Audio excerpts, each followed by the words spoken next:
probably we move on to Abhishek Kumar Pandaji. His paper is on Adhibhautika, Adhidaivika and Adhyatmika insights from Puranas and Itihasas. Namaste to all. So all those sessions have been very enlightening, and my topic is Adhibhautika, Adhidaivika and Adhyatmika insights, the three levels of insights that I'll be deriving from the Puranas and the Itihasas. So I'm just a amateur reader and researcher and not a scholar like others have. So I'll try my best to present. So yep. So this is the uh, body of shastras that we have, and I have tried to put in a tabular format. So there are Vedas, and in Vedas there are four parts: Rig, Sam, Yajur, Atharva, and those are again divided into Brahmana, Samhitas, Upanishads, and Aranyakas. There are Upavedas, Vedangas, and in Upangas I have put Puranas, which is the topic of today, and Itihasas, the Mahabharata and Ramayanas. Those can be clubbed under Dharmasastras, and there are other things under Dharmasastras as well. And there are also Darsana Shastras, that are Astikas and Nastikas. So the three levels of insights, Adi Bhautika, Adi Daivika and Adhyatmika. So let us first understand what does the three words mean. Adi Bhautika is related to the gross physical world or the Prani Jagata. Prani refers to those inside whom the prana or the life force flows, or the consciousness signs. And Adi Daivika is the world related to the devas. And by devas, I mean the subtle forces of any individual quality, desires, or indriyas. So here I will be referring devas and asuras. Those are qualities or desires or indriyas that are already within us, and they are described in an exalted or in an heightened form in the Puranas. And the third part is related to the Adhyatmika. And Adhyatmika is referred to the knowledge of Atman, or the life force or the prana force. And this is beyond the realm of body, mind, intellect, ego, which also can be said as the I sense or the identity of me, myself, and the subconscious or unconscious, which is the chitta. So this is beyond the four antakaranas, mana, buddhi, ahankara, and chitta. I will be skipping, I will be moving fast in the Adi Bhautika part because a lot has been said. So coming to the Adi Bhautika part, uh, what are the challenges as a nation we are facing today? It is basically taught in our academics that Vedic civilization began around 1500 BC and Indus Valley civilization and around 2000 BC. And there is one Aryan invasion migration theory which is responsible for the destruction of Indus Valley civilization and start of the Vedic civilization. And this theory acted as the intellectual ideological basis for India's colonization and European supremacy. And today it is acting as the breaking India forces. And how those forces are breaking? They are creating division between North and South, Tamil versus Sanskrit, tribes, the Janajatis, and versus the Jatis or the people of plains. And it is promoting Eurocentric historicism. If anybody wants to read on that, you can easily refer the works of Sri Rajiv Malhotra, Breaking India. It's a very good book. And what is the role of Itihasas to counter these challenges and to counter those narratives? So here I have referred to the work of Sarosh Bala. There are other scholars like Nilesh Oak has also spoken today. And Sarosh Bala says that she has used astronomical computations and has referred that the birth of Rama occurred in 1540 BC. That's on 10th January 1514 BC. And he has used, and this and the entire events of Ramayana has been deduced by her.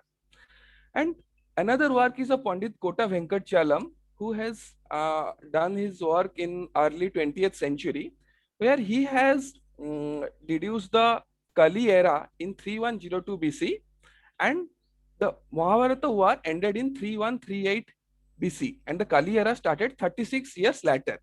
And he has used mainly from the sources of Puranas, Mahabharata, and also Kalhana's Rajantarangini, accounts of Nepal, Brihat Samhita, and Panchagas, that are the annual calendars. So Puranas also provide the complete genealogies of king, as has been mentioned earlier, from the Yudhishthira era, like from Parikshita to Chandragupta Maurya of the Magadhan Empire. So what are the Adhibhautika insights that we will be getting from this? That the antiquity of Indian civilization extends much beyond 1500 BC, that is usually taught in the academics, and we have a shared and a continuous sense of civilization and an indigenous sense of nationhood. And this will debunk the AIT AMT theory and supplement other findings like archaeological, genetics, or paleochannel findings of Saraswati River, and etc.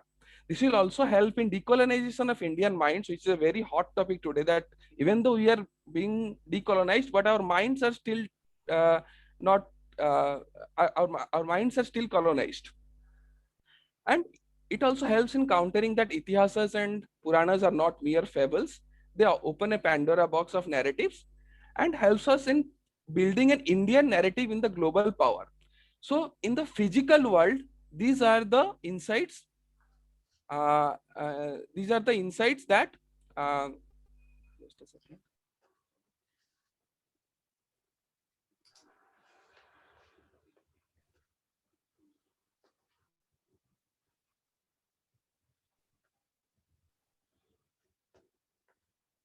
Yeah, in the physical world, these are the insights that we are getting. Now, let's come from the physical world to the world of the Devas. Now, who are Devas and Asuras? So, it has been already told by Vivek Debaroji sir that moksha or liberation, though is the highest goal of every jiva, but it is not desired or possible or sought by every individual in present life. The reason being the attachments of our minds to name, wealth, fame, etc. So this our Puranas and Shastras recognize this, and they help us in achieving artha, which is the wealth, and kama, pleasures, but guided by the dharma. The other, and these three are the other three purusharthas apart from the moksha, liberation of the jiva. So how does Puranas do that? Puranas always glorify devas and majorly glorify devas, and they help us in worshipping, and they portray the devas as upholders of noble virtues. And every deva is a manifestation of certain subtle forces that lies within us. Devas, and those are like heightened qualities. Let's say the Ashwini Kumaras, they are the devas of medicine or health. So they are like heightened qualities of good health or medicine that is already present within us. Similarly, asuras are immoral or unethical subtle forces that manifest within us. So in a sense, we can say that asuras are the adharmic forces. Now, the Purana Shastras always prescribe the path of devas as it is based on dharma, and this helps in checking the encroachment on resources and others' life. So basically today, if we see the problem of excess consumerism is leading to devastation in the ecological world. But the path of Purana is not that, because there is dharma ingrained in that. For another example, a Asuri king in a Purana will always bring havoc to the conquered territory, but a Daivika king will bring peace and prosperity. So both Asura and Devas are going for the Artha, like the territory. But the Daiva king is following the path of the Dharma. Now, the Puranic values of this Dharma and Asuras and Devas are not just external knowledge or external codes. Now, for that, we have to understand mind. So, according to modern science, the mind is divided into two parts. There are two types of mind: conscious mind and subconscious mind. The conscious mind is voluntary and creative, that is within our control, whereas the subconscious mind is habits and beliefs, and it is reactive. It is not in our control. to understand, like sometimes we do not want to get angry, but we still get angry. The reason is that at that time our subconscious mind is at play. After that, when we gain consciousness, we realize that why I'm getting angry. But the thing is that it is not in our control. It is the subconscious mind is at play. And in ordinary humans, conscious minds plays a very minuscule part of the actions and karmas. Our beliefs, which is the subconscious kind, majorly control our actions and karmas. Now here I will refer to the works of Bruce Lifton, who has who has shown that nearly 95% of ordinary humans' actions are derived from the beliefs which are ingrained in the subconscious mind. Now, how this subconscious mind is formed, he says that it is basically programmed in two ways: in early childhood, up to the age of 7 and 8, and in adulthood. How it happens in early childhood? In early childhood, the subconscious mind is formed because at that time, various information a child receives and is ingrained in his subconscious mind, which later plays out in his adulthood life, which shapes his beliefs, and those beliefs result in karma. And in adulthood, the subconscious mind can be reprogrammed, can be rewired, or can be changed through repetition. What is repetition? Repetitions are affirmations that most of us may be familiar with. Which are, okay. Now let's go to the science of subconscious mind. As I mentioned, the science of subconscious mind, nearly 95% of our works are controlled by subconscious mind. It is different from conscious mind, which is voluntary and creative. Subconscious is driven by habits and beliefs accumulated over past periods. And subconscious programming majorly happens in childhood. So what does the Puranas does? The Puranic stories, when taught to children, help in their subconscious programming. And as the stories are based on dharma, are based on Upanishads, are based on the cosmic union of the whole cosmos. So dharma is ingrained in the subconscious mind. And when dharma is ingrained in the subconscious mind, this helps. There is some sound. Okay, when dharma is ingrained in the subconscious mind, this helps in following artha and kama in adulthood life.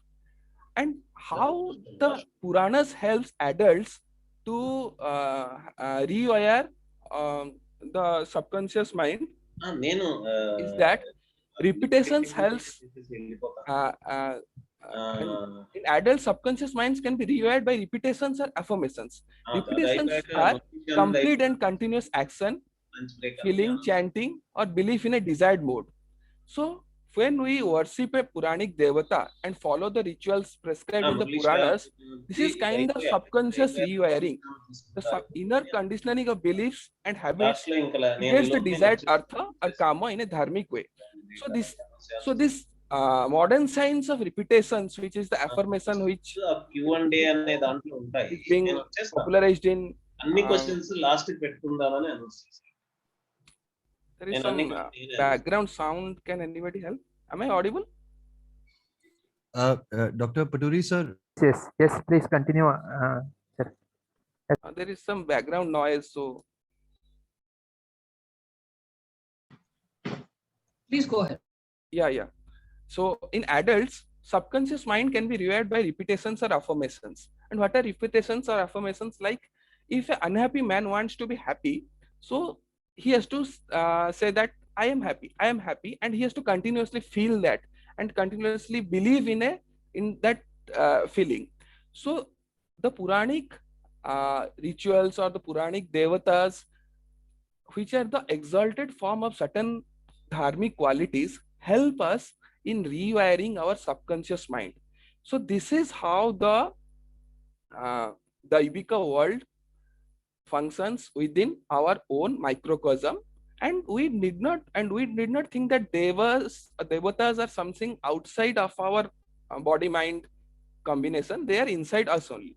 So the Adi Daivika insights are Puranas establishes dharma in the society and helps fulfillment of artha and kama. So by ingraining dharma in childhood in the subconscious mind, and also integrating dharma in adulthood by rewiring the subconscious mind helps us in fulfillment of artha and kama. So Puranas debunk that Hinduism or Indian civilization is only about otherworldly or about liberation and else and this kind of things. No, it helps us in living in this world and go for our fulfillment of our desires and wealth as well. And these working principles can be explained by mind sciences and the stories of desirable devatas and rejection of the asuras infuse dharmic beliefs and habits in subconscious mind. This translates into individual actions and subsequently in societal order. Because today, now we know that our genes do not control our actions. It's the belief that is ingrained in our subconscious mind that results in our actions. There is a new discipline which is known as epigenetics, which is above genetics, which is the science of belief. So beliefs actually help in our individual actions, and this is how Puranas help us in shaping our beliefs and infusing dharma in the individual and subsequently in the society. Okay. Excuse Now, me, Abhishek ji, you may please conclude quickly. Yeah, okay. So yeah, I will come to the last Adhyatmika part, which is the moksha part. And so Adhyatmika moksha part, the final Purusartha speaks of liberation from mana buddhi ahamkara chitta, which is the body mind, to satchit ananda, which is the universal consciousness, and elevating the individual consciousness to cosmic consciousness and attaining a state of samadhi or permanence. Now there are several allegories in Puranas. Now, and we have to know how these allegories work. These allegories are reveal themselves differently depending on the state of a jiva. Different jivas are in different states, and these Puranas also help a yogi or a spiritual practitioner to understand the knowledge of Puranas. So I'll just explain a story, a popular story, that is the story of Dhruva. So there was once upon a time there was a king named Uttanapada, who was the son of Manu, and he has two wives, Suruchi and Suniti. And from Suruchi he had first son whose name was Uttama Kumara. From Suniti, the second child was Dhruva Kumara. And once what happened, Dhruva Kumara went to sit in the lap of Uttama Kumara, but his stepmom thrashed him. So he came back, cried near his mother, and his mother asked him to go to the forest and pray to Lord Vishnu. And in the forest, he meets Narada, who teaches him how to pray. And finally, he does japa and gets Devakumara. So this is a very simple story. But let's understand what are the allegories that are inside and how the Adhyatmika insights can be derived from it. So Manu is the creator, and Manu in the microcosm referred to the mind within us. Within mind, all the emotions and all the thoughts and beliefs are created. So it's the Swayambhu. It is created by us. Uttanapada, who was the king, he was the son of Manu. So Uttana means something spread out or stretched or broad, and Pada means fit. So Uttanapada, Uttana is a state of samadhi where one is able to, one is not restricted by negative emotions. So first what happens, a yogi reaches Uttanapada state where he debunks all his negative emotions and and only does good karmic works. And in that state only one can marry Suruchi and Suniti. Who are Suruchi? Su is a prefix which means good, Ruchi means interest, and Niti means principle. So Uttanapada can only marry both. And Uttama Kumara is the son of Suruchi. Uttama is a superlative quality of good. So it is the best state of mind. So when we have good interest, then only by our broad mind we can help in achieving the best state of mind. But that is not the end of a spiritual practitioner's journey, because there is still the I sense, identity remains. There is still good karma, and the ultimate knowledge is to end the activity that is happening. As Swami Vivekananda says that we have to go beyond time, space, and causation that are the characteristics of this world. So Uttanapada is guided by Suniti to reach Dhruva. Dhruva means who is stable, constant, permanent, and unchangeable. Means there is no change. That is the permanent. That is the truth. But Suruchi doesn't like Dhruva. and she likes Uttama Kumara, his own son. What does this say? Because sometimes if we like enjoying being the best, being the nice, but Dhruva is cessation of this liking nature, because even this goodness, the goodness or the best qualities will end one day. So Suruchi doesn't like Dhruva, she likes Uttam Kumara. And so for that, Dhruva has to move to the forest, and forest symbolizes storehouse of knowledge, and that knowledge is within us. And one needs to unravel these layers of consciousness. So the symbolic meaning of Dhruva going to forest is actually unraveling the layers of consciousness. And he meets Narada. Who is Narada? Narada is the guru or the spiritual practitioner or the guru who helps a spiritual practitioner to attain Narayana. And he teaches Prana Vidya, or the technique to know the life force. And he also meets the 7 rishis, and we also know that Dhruva is the pole star around whom the Saptarshi Mandala moves. And in the forest, he encounters wild beasts, and these wild beasts are attributes of mind that are impermanent desires, insatiable and unregulated desires, the desires that are not within our control. And these are the obstacles that every spiritual person faces, that in a meditative practice you face, because the imprints of the subconscious minds comes up. And also Indra, who is the lord of senses, he also tries to do Bigna in the japa of Dhruva, because one also has to master Indra in the process. Now Dhruva finally attends Dhruvapada. So Dhruva, what is Dhruvapada? Dhruvapada is the universal consciousness that shines within us. And who is that in universal consciousness? That is the Narayana. And in that there is no desires, no activity, no karma, good or bad, and he is unborn or uncreated. He is the life force. And Dhruva Kumara attains these states of samadhi, and there is no craving. So he doesn't ask for any boon when Narayana appears before him. So though this is a small story, there are a lot of allegories and knowledge that is hidden inside that can help a spiritual practitioner and can only be decoded by an elevated or a spiritual yogi. And the 7 stars of the Sapta Rishis are actually the 7 chakras, and one has to activate those subtle chakras or subtle centers to reach the journey of Dhruvapada.